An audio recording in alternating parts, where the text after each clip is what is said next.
Made on Zencastr. Hello and welcome to Fit for My Age, the health and well-being podcast from Abeceda. I'm your host, Michael Millward, the Managing Director of Abeceda.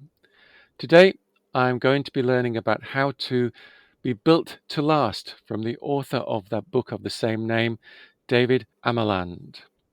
As the jingle at the start of this podcast says, Fit for My Age is made on Zencastr, the all-in-one podcasting platform that really does make every stage of the podcast production process, including publishing and distribution, so easy. The description includes more information about Zencastr and my discount code. Now that I have told you how wonderful Zencastr is for making podcasts, we should make one that will be well worth listening to, liking, downloading, and subscribing to. Very importantly on Fit for My Age, we don't tell you what to think, but we do hope to make you think. Today, my guest is the author of the book Built to Last, David Amerland. David is joining us from Greece. Lucky man.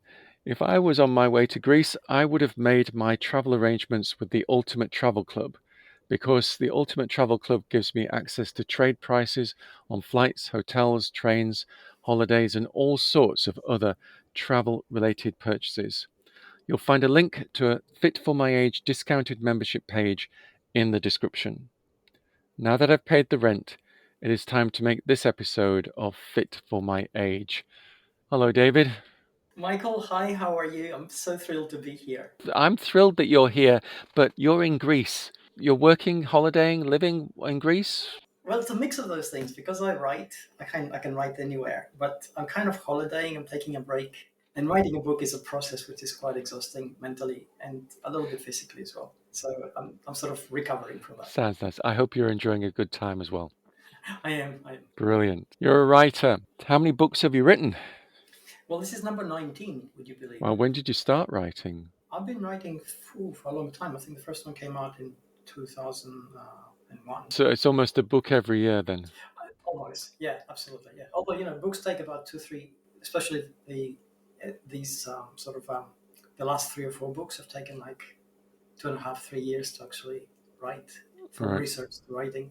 So the earlier ones were kind of a little bit faster to write. What made you decide in the first place to become a writer? It's a kind of thing that's always been there for me ever since I can remember. And writing for me is one of the tools I use to explore the world and kind of categorize it and understand it. And then I take what I've discovered back for my readers, and then I have to sort of structure it and serve it in a way that's easy to consume. So the first person that you're writing for then is yourself? Yeah, the world is fairly complex and at the same time really simple.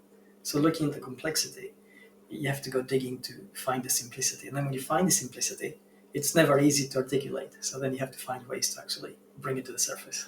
So you're building a level of understanding through your research, which enables you to understand it, understand the subject, which then, with an increased level of understanding, makes what you've been researching seem straightforward, common sense, simpler, because you know more about it.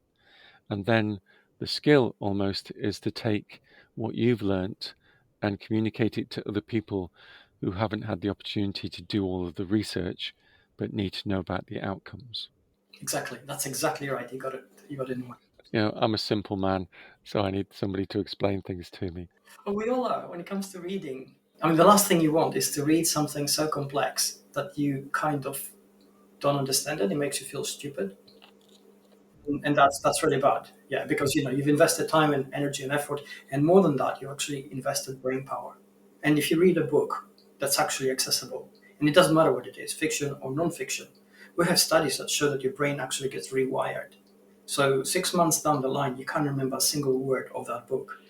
But the neurons in your head have changed, which means your behavior has changed, which means that the way that you behave when you encounter situations similar to the ones you have read about, whether it's fiction, where you run scenarios in your head about right and wrong and bravery and fear and cowardice, or it's a non-fiction where you actually create learning modules which create highlights in your head about how the world is structured. Because of that, now your behavior is different, even though you can no longer recall the book, but you have actually changed because of it. If you have to read the paragraph or the page twice to understand what the author has said, whether it's fiction or non-fiction, then the book isn't doing its job, The author has failed. He's showing off. right? Yeah. And we shouldn't be blaming ourselves No, when we're in that situation. We should be saying, never. this author has not positioned this book correctly so that someone like me can read it. Yeah, I mean, it's two things. Either the author doesn't understand the audience, so he's not writing for you specifically, so you're not his audience. Mm-hmm. Or sometimes, and it does happen, an author can become self-indulgent. You know, they lose themselves in the research and their own understanding and clarity of what they found, and now they're showing off. So they show you how complex it is and how smart they are in understanding this, but they articulate it in a way that actually shows off the complexity and their own smartness. And you know, that's peacocking, right? It's a wrong approach. When you pick up the book for the first time, you don't know what you don't know. What you were saying about 6 months after the book is that you've reached that point because of the book where you don't need to think about remembering the book. You just know what you know, and it becomes that habitual, automatic type of application of the knowledge. Yeah, I mean, think about the first time you touch a red hot flame and you don't know what it does. And it burns you and your hand just jerks back because you feel that pain. And then for the rest of your life, whenever you approach a hot surface, without recalling that instance, the first instance that created that instinctive response for you, you will have that instinctive response. Now, how is that possible? Because you don't have time to dredge up the memory and then appraise the situation. It's the wiring in your brain that's actually created, Yes. becomes activated by the circumstances, and you respond in order to protect yourself in that particular scenario. Yes, I see what you mean. Yeah. So it's a bit of a talent to be able to do that, which has then resulted in you being able to make a life out of writing books, which has got you to number 19. Talent is something you work on because you have a certain predisposition to something, Yes. or you are naturally good at something, but you need to work at it. What keeps you, however, at working at that is the desire to achieve something which goes beyond just that. That's just you being good. You want to share the excitement. Yes. And then it's exciting because the world opens up.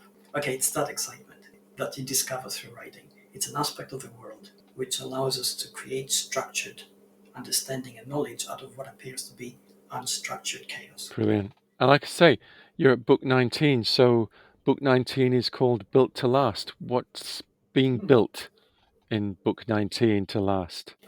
Us, in a word, us. You know, basically, I've written books in different subjects. You know, search and marketing and business and branding and trust and decision making and intentionality.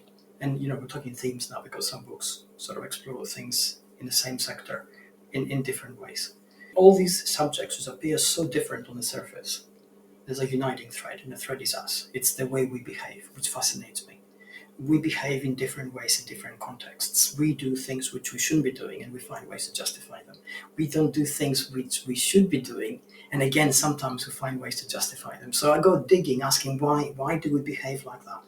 And the subtext of my digging is, if we understand ourselves a little bit better, which is my hope every time I write a book and present it to the reader, then we have a good opportunity to improve the way our operating system works. So in a sense, we become slightly better human beings every time. And that's a win for me and a win for everybody else. It's a win-win situation. What you're aiming to do then with the book is to, well, you're fascinated by the topic. You research it, you understand it, you simplify it, and then you present that in an argument or a debate for the audience to then form their own opinion from reading the book. Almost. What I'm fascinated by always is a particular problem in that topic. So when we talk about the latest one, for instance, it's fitness, right? We logically, if we take anybody in the world, doesn't matter who they are, and you sit them in front of you and ask them, is it important to be fit? Do you want to be lean? Do you want to be healthy as you age? Do you want to enjoy life in the fullest sense possible because your body isn't decaying beyond its ability to enjoy the world? And the answer is going to be 100% yes. Logically, nobody's going to disagree with that. We all understand the logic. And we live in a world which is information rich. We know what to do. We know the studies. We know where to find podcasts and videos on YouTube which show you workouts. There are gyms in almost every neighborhood. There are facilities in many businesses. There are home gyms and home equipment can have at a very sort of accessible price these days. But even if you don't have any of those, you can still work out using the weight of your own body in zero space, in your underwear in your bedroom. And yet, the figures we face today are abysmal. We know that from the World Health Organization figures that by the year 2050, just a quarter of a century from now, half the world's population is going to be either overweight or obese. We know that despite the fact that globally we spend almost $1 trillion a year on fitness, we fail at maintaining even in any given developed country population more than 35% of people that actually train, which means that 65% of people don't train regularly or don't train at all. So there has to be a reason for that. This is the problem. And the problem isn't there's no access, it's not socioeconomic conditions. They all play part in that, but it's not that. It's not lack of knowledge, it's not lack of opportunity. So it has to be something else. And that's what I sort of started digging in. We can't ask you in a podcast about the book what the conclusions were that you drew. Oh, you can. I'll tell you. I don't mind. Well, we do want people to buy the book and enjoy reading it and finding out for themselves and then working out whether they agree with you or not. But the figures about obesity is one of the things that is always interests me, because how do we measure obesity? What's the definition of being obese? There are several. But I mean, the usual one is going through BMI, which is the body mass index, which in itself is a questionable metric, but it's the one we have, which we broadly apply. But beyond that, it's having a certain weight above the weight that you can easily support and have positive long-term health outcomes. So if you, for example, can't stand up without assistance, then That's for sure. Yeah, it's a problem for sure. yeah, so your body should be able to support your own body weight, and if you can't do that, then you either are or you are on your way to being obese. Absolutely. You should have basic mobility. You should be able to pick yourself up from the floor if you are on the floor Right, without unassisted, without using your hands to get on your knees. right, You should be able to get up from a chair without holding onto the arms for support. right. You should be able to walk at least a couple of kilometers without aches on your knees or your back. I mean, these are basic mobility sort of requirements. And Yes. a large portion of the population is failing. Yeah. You see, one of the things that you talk about there is being able to walk a couple of kilometers without feeling tired. Totally agree with you. But then I'm thinking, how many people get to walk even 1 kilometer That's a part of day? the problem, exactly. I mean, you see, once you start thinking about it logically, you begin to see some of the issues which crop up. And Yeah, that's one of them. You know, we structured a modern lifestyle. We haven't done it consciously. Okay, so there's no grand design in this. But there is a modern lifestyle where we have lost the lifestyle of the past. 10,000 years ago, 2,000 years ago, your everyday life would have had physical hardship by definition. We know from tribes across the world which are isolated from civilization, and there's very few of them. Anthropologists get embedded in them to study their way of life, and that's the closest we have to the Paleolithic hunter-gatherer community. They get up in the morning, they're constantly active all day. it's almost as if our human body has not kept up with the speed of change that the human brain is able to envisage and fulfill. So we invent engines, we invent motors, we invent air conditioning, we invent mass production, but that all comes from the human brain, but the human body is still designed for that hunter-gatherer type of situation, not as we have evolved in the UK, for example, into people who sit at desks of some form or You're another all partially day. right in your approach when you think the brain gives us these things and the body then doesn't keep up. The brain and the body have two fundamental things to do two basic roles. And they're both intended to help us survive. The brain is a predictive machine, so its entire structure and everything it does is designed to help it as accurately as possible, predict the next moment. And the basis of that is that if it can predict the next moment well enough for us to be able to function in it, then we know how to behave because we have anticipated it. And if we know how to behave, then we know how to survive it. That's all it does. So in that simple function of the human brain, we get the complexity which we call civilization, which we call traditions, which we call laws and structures and mores and morality and everything else and all the labels you stick there. But the outcome of all that complex structure is that if you live in a developed world, we have a reasonable expectation of surviving the next moment after you step out of your house, because you don't expect anybody to attack you, you don't expect anybody to try and eat you, you don't think somebody's going to try and kill you and take your clothes, because these things no longer happen. And we have created that out of all this. Now, the human body, trying to help us survive, only has one basic function, and that's to adapt to the environment and to adapt to the conditions. When it comes to the modern world, the adaptations it makes to a largely sedentary lifestyle, unfortunately, work against us. But it's because of all those things. They're trying to help us survive. It's just that we live in an environment that was never really adequately foreseen by a biological organism like us. You and I work in front of a screen most of the day.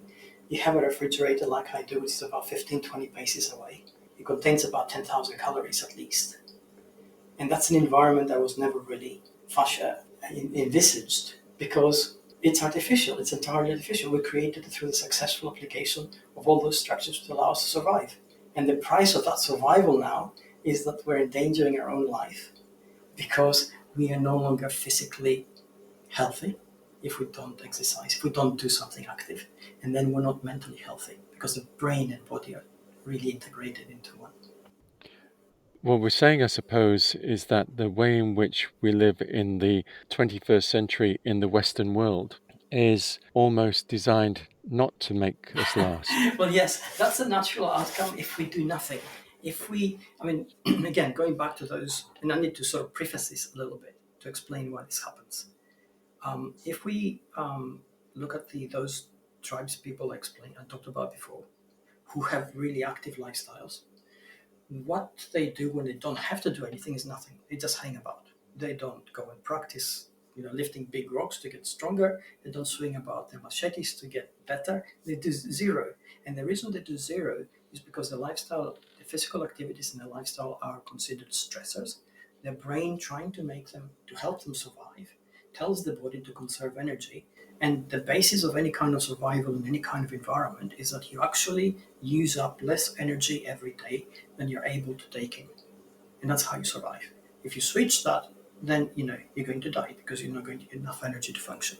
We take that into a modern environment. Those circuits, those tendencies still persist. We say to each other, let's go and exercise, let's go for a run. Well, that's a stressor.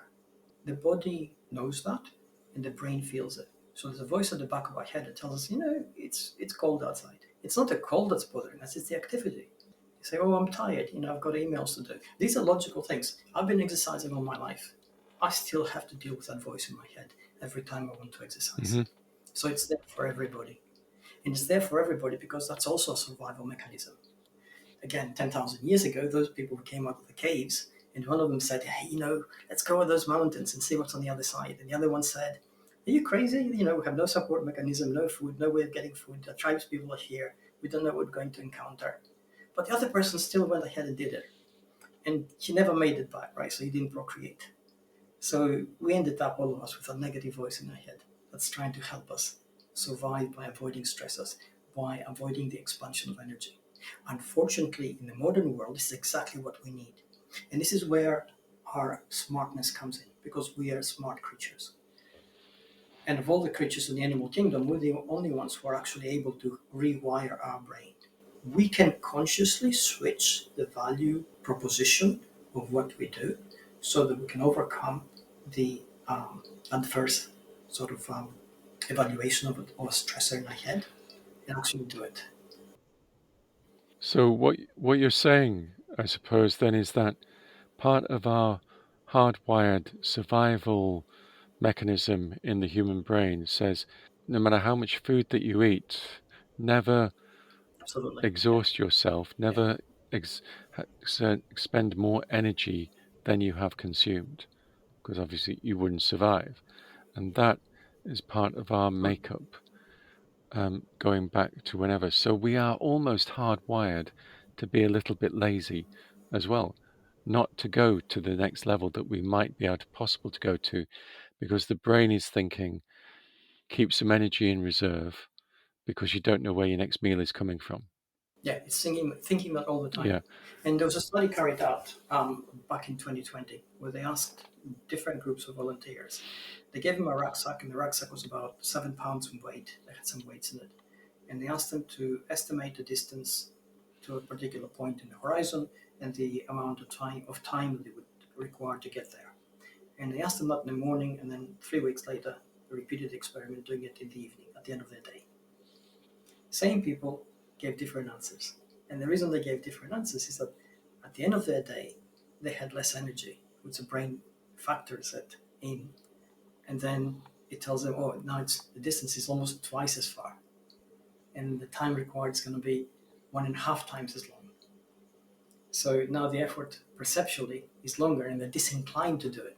Whereas in the morning when they're fresh, they're thinking, oh yeah, and now they're actually underestimating the distance and they're underestimating the time it'll take them to get there because they're fresh and they're full of energy. So yeah, that's exactly that, illustrated by that example. So what you're saying then is really that we need to rewire our brains to accommodate what happens in the 21st century, as well as managing our bodies better as well. I mean, if we rewire our brains, we have better control of our bodies. It's a simple sort of connection. And the examples that come to mind are, people who have had a health scare, or people who've seen a loved one go through a really difficult illness because they were not healthy and fit. And that allows them to create an emotional connection to the health outcomes they want that recalculates in their head the energy and the cost of the stress or exercise.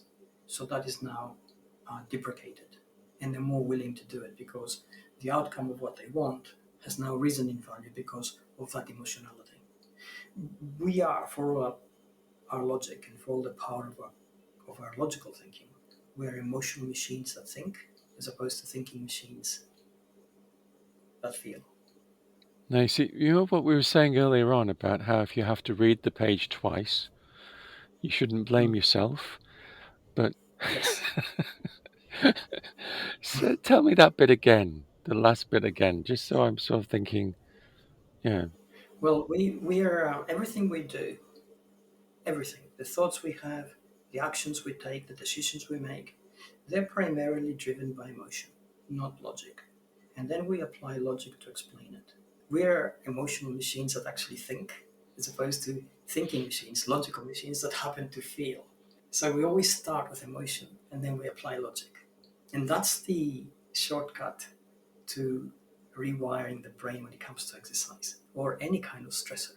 If you want to do something at work and you're disinclined to do it because it's going to be difficult, but you're focusing on the task instead of the outcome. If the outcome is really meaningful for you, then the difficulty, the perceptual difficulty of the task is deprecated in your mind and you don't mind doing it. So when we look at a task that needs to be done, we think about the emotional side of it. We're thinking about all the things that will make it difficult. Whereas if we focus on the outcome and the desirability of the outcome, then the emotional side should be much more positive. Yes, if it's something that you really want to do, it doesn't matter what it is.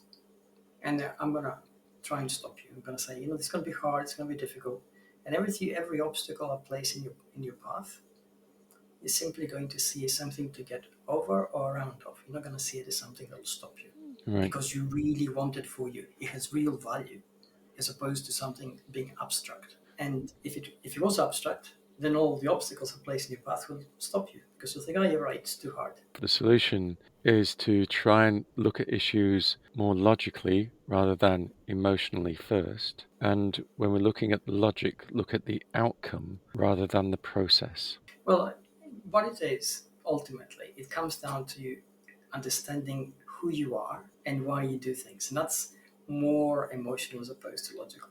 You have to dig deep into yourself. Like, who are you really? Once you understand that, then you begin to understand why things are important to you.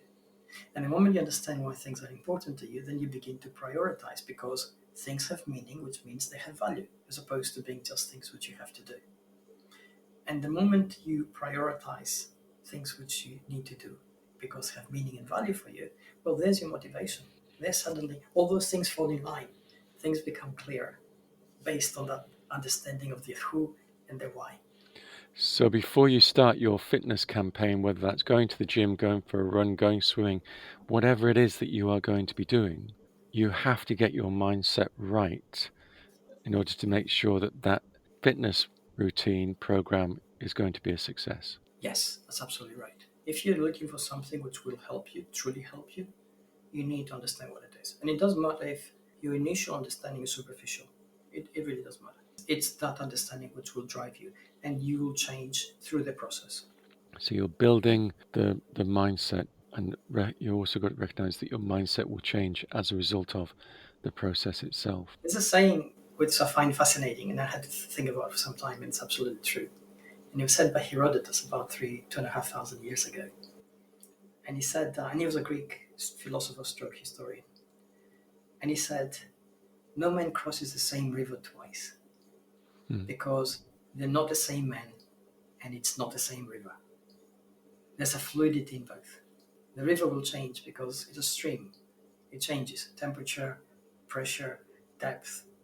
And then the process of crossing the river, like the process of reading a book, like the process of listening to this podcast, has changed the person that actually consumed it. They're not the same person exactly. As the host, I think that's a really nice thing to have happen, to have added value into someone's day and they end up as a changed as a result of it is a really nice sort of thought and a nice place to conclude. But, David, thank you very much. You've certainly made me think. Certainly have. Thank you. Yes. That is the aim. Thank you very much. I really do appreciate your time today. It's been very interesting. Thank you for having me here. Brilliant. It's been fantastic. Thank you. I am Michael Millward, the Managing Director of Abacida, and in this episode of Fit for My Age, I have been having a conversation with David Amerland, the author of Built to Last. You can find out more information about both of us at abacida.co.uk. I must remember to thank the team at matchmaker.fm for introducing me to David. If you are a podcaster looking for interesting guests, or if, like David, you have something very interesting to say, Matchmaker.fm is where great hosts and great guests are matched and great podcasts are hatched.